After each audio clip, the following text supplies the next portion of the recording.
अस्सलाम वालेकुम, कैसे आप सब। उम्मीद है सब ठीक होंगे। तो भाई यहाँ पे मैं बना रही थी पुदीना और हरा धनिया और पालक के बनाने थे पकोड़े। और यहाँ पे मैंने सेव करना था हरा धनिया और पुदीना जो काफ़ी ज़्यादा लेकर आ गए थे। अब सेव किस तरह मैं करती हूँ वो भी आप देख लें कि एक बाउल ले लिया, उसके अंदर टिश्यू पेपर को मैंने बिछा दिया और ऊपर से मैंने हरा धनिया डाला और उसको पेपर से कवर कर दिया और ये हो गया जी सेफ़। और इससे ये होगा कि 15 से 20 दिन मैं इसको आराम से यूज़ कर लूँगी। और इसके बाद ये बारी है पुदीने की, और पुदीना भी मैं इसी तरह सेव कर लेती हूँ क्योंकि ये फ्रेश मुझे चाहिए होता है। अक्सर मैं कहवा बनाती हूँ उसके लिए, और दूसरा चटनी और जो मिंट मार्गरीटा ड्रिंक होती है उसके लिए ये फ्रेश लीफ चाहिए होते हैं। तो बस ये दोनों हो गए सेव। और ये था लहसुन जो मैंने छील के रखा हुआ था, देसी लहसुन, और इसको मैंने बहुत ही मुश्किल से छीला था। और अब मैं इसको शॉपर में बंद करके रख दूँगी, फ्रीज़र कर दूँगी क्योंकि मैंने काफ़ी किया हुआ था और पेस्ट बना के भी रख ली थी, तो अब स्पेस नहीं थी इसलिए इसको ऐसे ही रखेंगे। और यहाँ मैं बना रही थी पालक के पकोड़े और स्टार्ट कर दिया था काम। और ये है पालक को मैंने धो लिया, अच्छी तरह चॉप कर लिया। और ये प्याज थी, 2 मैंने प्याज ले ली थी, इसको मैंने चॉप कर लिया था। जो हम ऑमलेट के लिए प्याज काटते हैं उसी तरह से हमने इसको चॉप करना और डाल देना है। और साथ में डालूँगी अब ये कल का बचा हुआ जो बेसन था वो भी मैं ऐड कर दूँगी इसमें। और यहाँ मैंने डाली है कुटी हुई मिर्च लाल और नमक, और ये मैं डाल रही थी अजवाइन, और मैं डालूँगी ज़ीरा बस। और साथ ही ये मैंने आलू ले लिए थे 3 अदद छोटे साइज़ के, और इसको मैं करूँगी छील लूँगी और छील कर मैं कद्दूकस कर लूँगी इसको। और इससे ये होगा कि हमारे जो पकोड़े हैं, जो पालक है वो ओवर कुक नहीं होगी। अगर मैं मोटे आलू डालती कटिंग करके तो फिर पालक ज़्यादा देर मतलब पकती और आलू कच्चे रह जाते। इस तरह ये होता है ना कि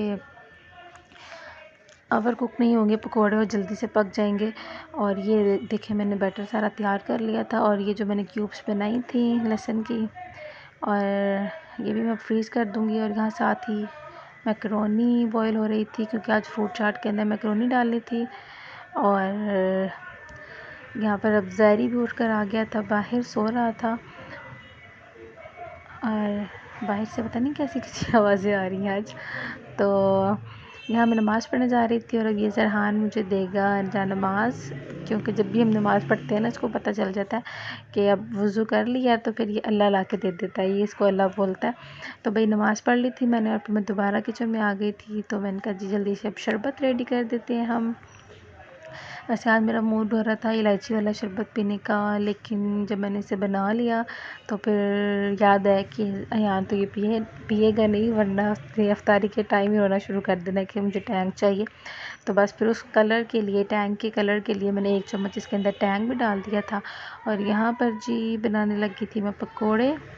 आज मैंने सॉस पैन भी अपना चेंज कर लिया था क्योंकि 2 दिन से ज़्यादा या 3 दिन से ज़्यादा मैं यूज़ नहीं करती, क्योंकि फिर वो जो सॉस पैन जो होता है ना, फ्राइंग पैन सॉरी, तो वो ब्लैक होना शुरू हो जाता है, और साइडों से जो उसका धुआं होता है ना उससे ग्रीस सी जम जाती है। इसलिए मैं 2 दिन या 1 दिन, तो जो ये नॉन स्टिक है वो तो मैं डेली धो के वॉश करके रख देती हूँ। और साथ ही मैं बनाने लगी थी फ्रूट चाट। बैक साइड पे बन रहे थे पकोड़े और इस साइड में मैं बना रही थी फ्रूट चाट, क्योंकि आज बनानी तो माजिद ने थी लेकिन वो बाहर चले गए। और चलिए मैंने कहा जी चले मैं ही स्टार्ट कर देती हूँ। तो इसमें मैंने अच्छी खासी मायोनीज़ डाली है, और यकीन करें जब आप शादियों वगैरह पे खाते हैं ना, ये सेम वैसे ही बनती है मायोनीज़ से। और उधर उन्होंने स्ट्रॉबेरी काटी थी कि ये भी ऐड कर दो। और साथ ही मैंने एंड पे डाला था कंडेंस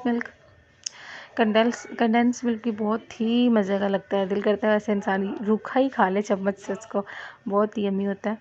तो ये मैंने इसके अंदर और डाली थी मायोनीज़, और साथ में इसके ऐड कर दूँगी ये स्ट्रॉबेरी। और फिर मैं ये कंडेंस मिल्क का जो बड़ा वाला कंटेनर है इसको मैं खोलूँगी, और बादाम डाल दिए थे ऊपर से। और बादाम डालने के बाद जो किशमिश थी वो अच्छी तरह धो के मैंने ऊपर फ्रीज़ कर दी थी, वो एंड टाइम पे मैंने डाली थी जब रोज़ा अफ्तार करने लगे थे उस वक्त। तो वैसे डिपेंड करता है आप जिस तरह मर्ज़ी डालें, लेकिन मैं इस तरह लेयर्स में डाल देती हूँ कि डेकोरेशन भी हो जाएगी और अच्छी भी लगेगी। तो भाई ये हमारी सारा अफ्तारी तैयार हो गई थी, और यहाँ मेरे बच्चे खेल रहे थे। और फिर ये हमने अफ्तारी की, और अफ्तारी के बाद मैं फिर कुरान पाक नमाज़ पढ़ के कुरान पाक पढ़ने बैठ गई थी, और तकरीबन 8 बज चुके थे। फिर मैंने कहा जी आज ज़रा जीतो पाकिस्तान देखते हैं। फिर मैं वो देखने लग गई और फिर ये मैं सहरी के लिए खाना बनाने लग गई थी और फिर ये डन हो गया। फिर हमने सहरी की। ओके जी, अल्लाह हाफ़िज़, बाय बाय, टाटा।